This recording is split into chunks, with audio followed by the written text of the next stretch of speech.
à Monsieur Mamoun Jouté, qui ne pourra pas donc être là parmi nous entre 15 heures et 16 heures, mais qui reviendra donc à partir de 16 heures.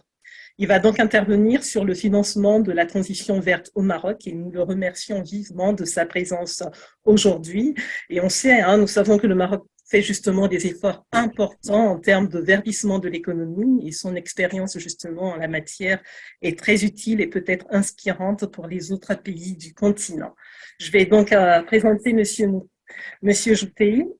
Alors, Monsieur Mamoun Tari Jouté est donc directeur central au Centre d'intelligence économique, justement, à la Bank of Africa. Après avoir rejoint Bank of Africa en juillet 2005, M.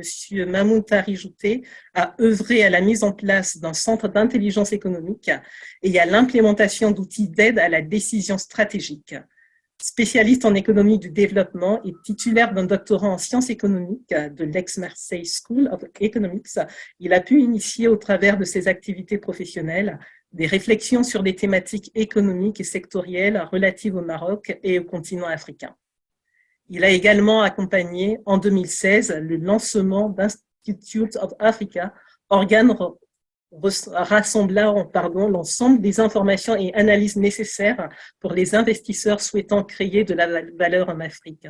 En parallèle, il a accompagné dès 2009 le lancement de l'Observatoire de l'entrepreneuriat, programme regroupant un écosystème de partenaires nationaux dédié à l'établissement d'incubateurs au lancement de cycles de formation et de mentorat pour la TPME. Bienvenue et merci, Monsieur Jouté. Donc, vous allez donc intervenir sur le financement de la transition verte au Maroc. On vous écoute. Merci de cette invitation. En premier lieu, donc je tenais à saluer tout le monde. Donc, comme vous l'avez si bien précisé, effectivement, le financement de la transition énergétique, donc au Maroc, et là je vais vraiment parler de l'expérience qu'on a vécue au sein de Bank of Africa, avec un regard quand même sur le côté économique global. Donc, tout à l'heure, ce que disait le professeur Callens, il parlait effectivement de tout ce qui est concerné au travers de la finance verte, tout ce qui a été fonds, donc comment mobiliser, essayer en tout cas de créer des fonds ou des stratégies d'investissement socialement responsables pour accompagner la transition verte. Alors, au sein de Bank of Africa, on a déjà essayé par la mise en place de structures, en tout cas de produits de financement vert. En quoi ça consistait? C'était des produits qui, avec l'appui d'organismes multilatéraux comme la BERD ou la BEI, ont permis de financer des initiatives au sein de la PME, de la TPME marocaine. Un exemple type, donc au niveau des régions agricoles au Maroc, on avait beaucoup on va dire de moteurs à gaz qui servaient, de pompes à gaz, voilà, qui servaient à relever l'eau des puits. Et donc, on a accompagné un ensemble d'agriculteurs à remplacer les pompes à gaz par des pompes solaires, par exemple. Autre exemple, c'était tout ce qui était, ça c'est classique, hein, tout ce qui était entrepôt frigorifique pour l'industrie agroalimentaire.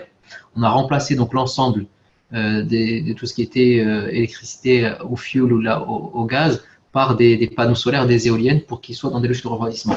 Donc en fait, en réussissant à incentiver ces produits et à surtout intéresser les entrepreneurs marocains à la mise en place de produits d'efficacité énergétique ou d'optimisation de la consommation énergétique, on a montré qu'il y avait un vrai marché au sein de l'entreprise marocaine et une vraie volonté de pouvoir rentrer sur une transition énergétique. Alors, ce qui est intéressant de savoir, c'est quand on connaît le coût de l'énergie au Maroc, donc qui peut être jusqu'à 4 à 5 fois supérieur à ce qui se fait en Égypte, par exemple, sur de l'énergie fossile, hein, bien sûr, toujours, il y a un vrai intérêt, effectivement, à remplacer l'énergie du réseau par de l'énergie propre. Et là, dernièrement, donc, on a lancé une loi pour justement pour autoriser la production d'énergie personnelle, donc la reverser ensuite sur le réseau. Donc, je pense que c'est vraiment des éléments intéressants et il y a une vraie part pour financer l'ensemble de ces choses-là. C'est pour ça que moi, ce que je dis toujours, c'est que dans ces histoires de financement de la transition énergétique, on a plusieurs segments. On a le segment, encore une fois, celui dont je viens de parler, qui est l'entreprise. Donc, l'entreprise, typiquement, elle est souvent intéressée quand elle va travailler sur des choses simples comme, on va dire, du financement bancaire classique.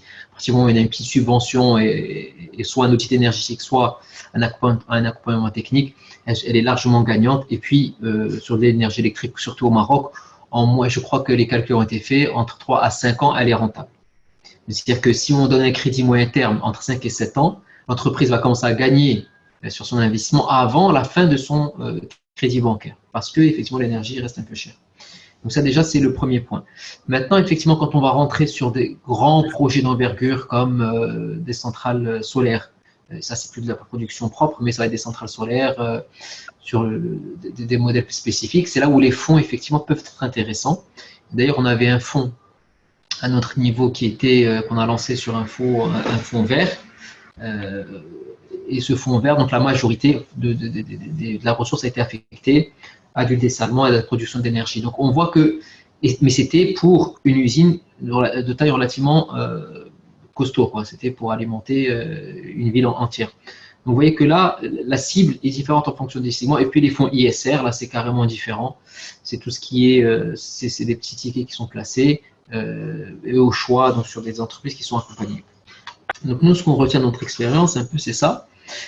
L'autre dimension qu'il ne faut pas oublier, toujours sur la même thématique, c'est quand on parle toujours de, excusez-moi, l'idée me revient, quand on parle de mix énergétique. Le Maroc est clairement un pays leader, on va dire, en Afrique, ça c'est pas moi qui dis, c'est les chiffres, hein, c'est-à-dire que le Maroc est systématiquement classé en top 5 et top 10 sur ces histoires de transition énergétique, sur la production électrique. Maintenant, il faut savoir, par exemple, qu'au Maroc, et après on va ouvrir le débat, au Maroc, à peu près seuls 17% de la consommation énergétique totale est de l'énergie électrique. 83% reste des énergies fossiles. Ce qui veut dire qu'à supposer, avec l'objectif, donc il y a un vrai engagement royal, une vraie vision royale sur ces sujets-là, je suis dans la vision royale d'arriver à 50% des énergies renouvelables dans très peu d'années. Je n'aurais verdi que moins de 10% de ma consommation énergétique totale. Ce qui en fait, vous voyez dans les chiffres, c'est peu. Alors, il y a 38% sur les transports au Maroc, 30% sur l'industrie, et la majorité de l'industrie, c'est du fuel. Vous avez donc 17% sur l'énergie électrique. Vous voulez que les besoins se concentrent essentiellement sur l'industrie, donc il faut maintenant convaincre les industriels à changer leur outil de production. Donc là, vous allez avoir un impact massif sur ces chiffres-là. Donc là, on passerait à notre seuil. Les ménages, c'est nous, on va dire, on est déjà en transition complètement. Maintenant, il faut assurer la transition des industriels et puis à terme, assurer la transition des transports avec les moteurs électriques. Et donc, pour avoir des moteurs électriques, il faut évidemment avoir de grosses unités de production et ces fameuses capacités de stockage et de délestage. Et ce point-là d'utilisation d'énergie est particulièrement important en Afrique. Quand on voit que, alors j'ai visité à peu près une dizaine de pays en Afrique subsaharienne et le pays le plus frappant, c'était le Nigeria.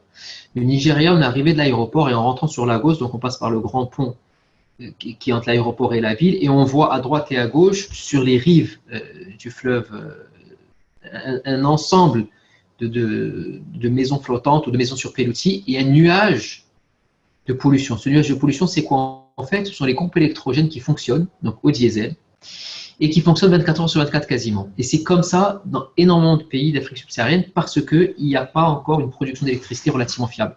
Donc si on dit qu'au Maroc, 83% de l'énergie appelée est de l'énergie fossile, en Afrique subsaharienne, ce chiffre dépasse largement les 95% et montre que si on veut assurer une transition énergétique sur le continent, déjà, il faut commencer par la consommation d'énergie, avant même de penser à comment verdir cette énergie.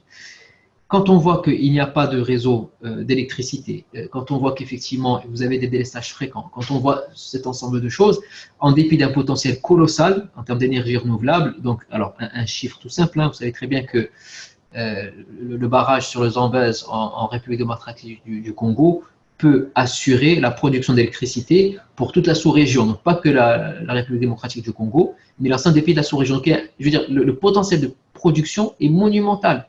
Maintenant, cette énergie, il faut le réseau pour la transporter, et il faut que le consommateur, que ce qu'il soit entreprise ou ménage, ait aussi cette capacité de pouvoir, encore une fois, consommer et avoir les appareils qui soient adaptés à l'énergie électrique. Donc ça, c'est pour moi les vrais défis, et ce sont des défis qui aujourd'hui sont un peu sous-estimés. Sur le continent, on n'entend pas beaucoup parler on parle beaucoup effectivement d'atténuation, c'est ce que c'est un peu on va dire le propre de toutes les discussions que vous avez quand vous parlez de COP27, enfin des COP tout court, hein, ou quand on parle de problématiques à l'Union européenne ou au niveau des Nations Unies. En tout cas, on entend beaucoup parler d'atténuation, c'est-à-dire comment réduire la production de CO2. Pareil, ça aussi, c'est quelque chose que nous devons dépasser sur notre continent. Vous savez que le continent représente très très peu de la production énergétique mondiale de CO2, comparé à sa population. Vous avez des pays qui sont arrivés à un niveau de développement et qui, bien évidemment, eux, produisent énormément de CO2 aujourd'hui regardant leur population. L'Afrique, qui est encore en retard de développement et qui doit assurer un développement tout en ayant un bras dans le dos parce qu'elle ne doit plus produire de CO2. C'est ça aussi un peu le paradoxe qu'on a nous continents. On n'a pas contribué à la hausse, on n'a pas contribué au réchauffement climatique du tout, mais on nous dit maintenant attention le CO2. Alors que les pays qui ont été la source du réchauffement climatique et qui ont profité du CO2 pour se développer, aujourd'hui ils nous disent attention, vous devez vous développer mais sans CO2. C'est une contrainte, mais pour moi c'est une formidable opportunité et on en parlera aussi après. Donc ça c'est un phénomène majeur qu'il faut aussi garder en tête quand on parle de transition énergétique. Alors, maintenant, pourquoi c'est une opportunité? Parce que ça nous permettra déjà, d'électrifier justement notre production, ou en tout cas énergétique sur le continent. Et deuxièmement, grâce au potentiel énorme sur surtout le solaire et l'hydroélectrique, on voit cette capacité que nous avons de dépasser ça et dès le début, en fait, d'être dès le début vert et dès le début dans le bon tempo. Dans le beau tempo. Maintenant, quand on parle de finances vertes, il y a d'autres éléments qui sont importants. Je vous ai parlé d'atténuation, c'est le CO2, donc c'est la production d'énergie. Enfin, en tout cas, c'est le phare des COP, etc. Et maintenant, il y a tout ce qui est adaptation. Alors, adaptation, nous, sur la région MENA, on est particulièrement, en tout cas Afrique du Nord, on est particulièrement touchés parce que nous serons la région au monde qui sera le plus impactée par le réchauffement climatique en termes de stress hydrique. Et ça, c'est tout ce qui est effet d'atténuation. Et ça, on n'en parle pas suffisamment à nouveau. On est concentré toujours sur, on va dire, le focus. Je ne veux pas faire une opposition entre les pays du Nord et les pays du Sud, mais malgré tout, on reste toujours exposé sur ce focus pays du Nord CO2. Mais on doit nous aussi penser à comment gérer l'eau. En Afrique du Nord, par exemple, ça c'est une thématique extrêmement importante. Vous savez qu'on va avoir probablement jusqu'à 40% en moins de ressources hydriques dans les 30 prochaines années, alors que, encore une fois, pas d'opposition, alors que, par exemple, des pays comme la bande, on va dire à partir, ça commence déjà dès la zone sahélienne, parce qu'au Mali, par exemple, un Malien a autant d'eau à disposition qu'un Allemand. Parce que les Maliens, par exemple, ont le fleuve Niger, qui est un gros fleuve, et ont une population qui est relativement moindre par rapport à la taille du pays. Donc, à nouveau, on est sur des problématiques différentes. Donc, les pays d'Afrique subsaharienne, eux, sur la problématique hydrique, ils ont énormément d'avantages et peuvent aller loin. Donc, c'est l'atténuation. Maintenant, il y a aussi une problématique de biodiversité. Quand on va parler de tout ce qui est, cette fois-ci, dans la zone d'Afrique subsaharienne, quand on va parler de préservation de la faune. Alors, aujourd'hui, c'est peut-être une image, mais par exemple, quand vous allez aller en Tanzanie, les endroits où vous pouvez voir ces fameux... ces images de cartes postales de safari, il n'y en a plus beaucoup. Hein. Les parcs nationaux se rétrécissent, les animaux, il y en a de moins en moins. Donc, c'est cette préservation de la biodiversité qui est fondamentale. Vous avez aussi tout ce qui est consommation de plastique. Et là, aujourd'hui, si vous allez dans des zones sur le continent, vous allez trouver des grands dépôts de plastique qui n'est pas recyclé. Donc, la finance verte sur le continent, elle a plusieurs facettes. Et on va dire que, en tout cas de l'expérience du Maroc, on a commencé par l'efficacité énergétique, ça a marché, donc les produits sont là. On est en train d'aller sur l'eau, mais l'eau, on a une problématique parce que l'eau n'est pas assez chère au Maroc, ce qui fait que le trade-off, et donc l'amortissement de l'investissement prend beaucoup plus de temps.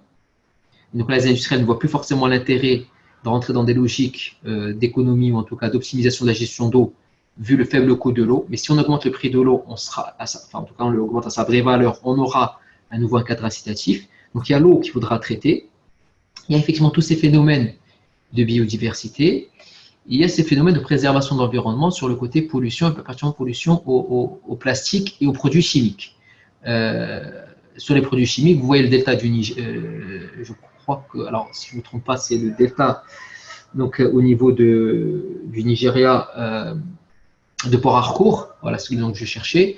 Donc à ces niveaux-là, vous voyez que c'est quasi, enfin, tout est pollué par le pétrole. Donc il y a toutes ces problématiques-là qu'on doit pouvoir financer via des produits. Alors, et pour ne pas parler trop longtemps, pour ne pas monopoliser la parole, je conclurai en revenant à ce que je disais tout à l'heure, c'est que vous avez tout ce qui est stratégie d'acteurs classiques comme l'entreprise.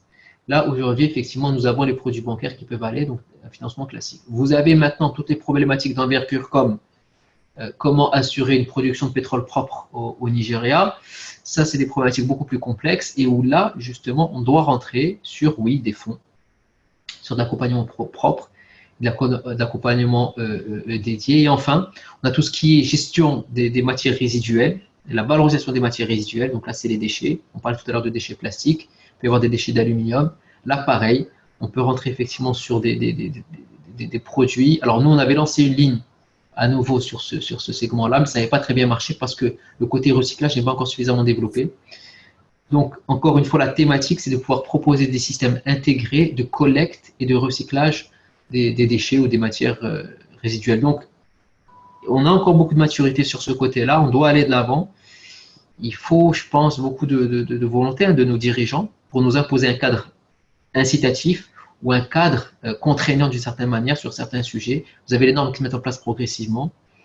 Et j'espère honnêtement, moi, c'est quelque chose dans laquelle je suis convaincu parce que demain, qu'est-ce qu'on va laisser à nos enfants, ça pour moi, c'est important. Et j'espère qu'on fera ce qu'il faudra pour corriger la tendance en tout cas. Merci. Merci à vous, Monsieur Tari Jouté.